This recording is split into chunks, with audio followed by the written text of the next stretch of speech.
There is an organization in Washington, so powerful, it operates by its own set of rules. It doesn't just influence American foreign policy, it owns it. It doesn't just support allies, it owns the politicians who fund them. This is not a conspiracy theory. This is a playbook.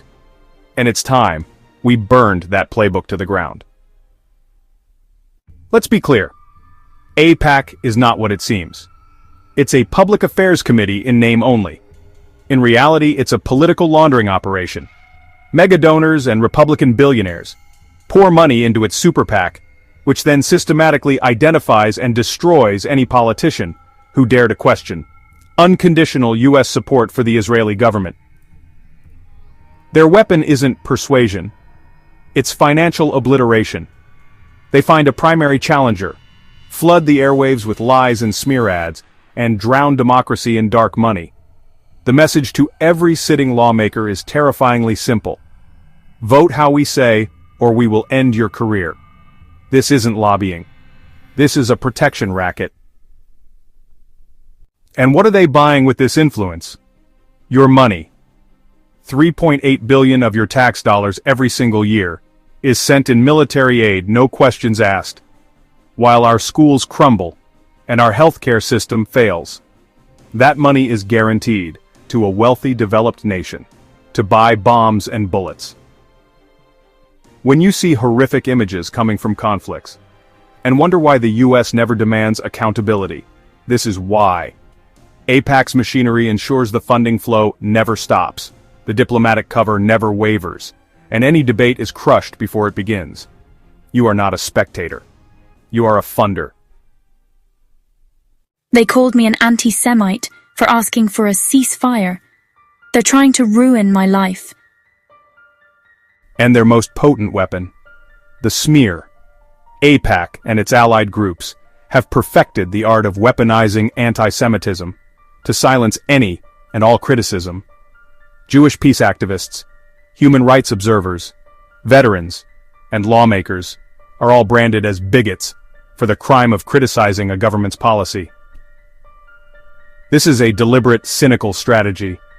It cheapens the real fight against actual hatred while creating a culture of fear. It makes lawmakers ask themselves, is speaking up for human rights worth having my reputation destroyed?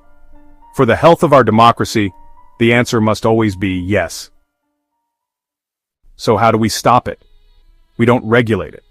We don't reform it. We starve it. We make it politically toxic to be associated with them.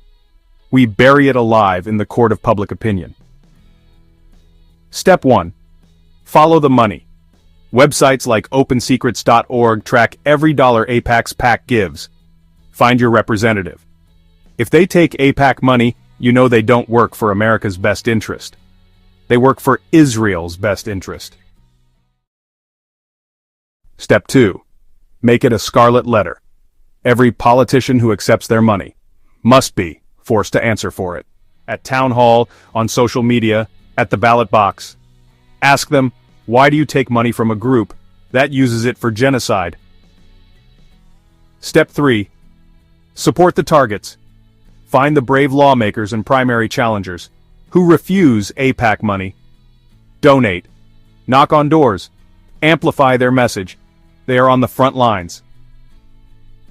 Step 4. Speak out. Break the silence. Call it what it is. Corruption. It is corrupt to sell American foreign policy to the highest bidder. Say it loudly.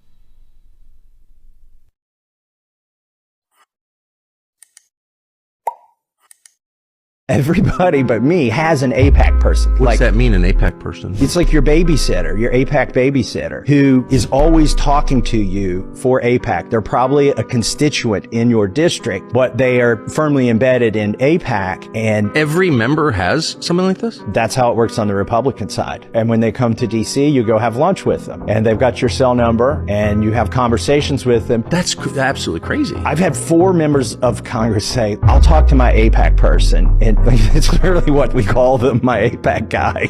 I'll talk to my AIPAC guy and see if I can get him to dial those ads back. Why have I never heard this before? Why would they want to tell their constituents that they've basically got a buddy system with somebody who's representing a foreign country? It doesn't benefit the congressman for people to know that, so they're not going to tell you that.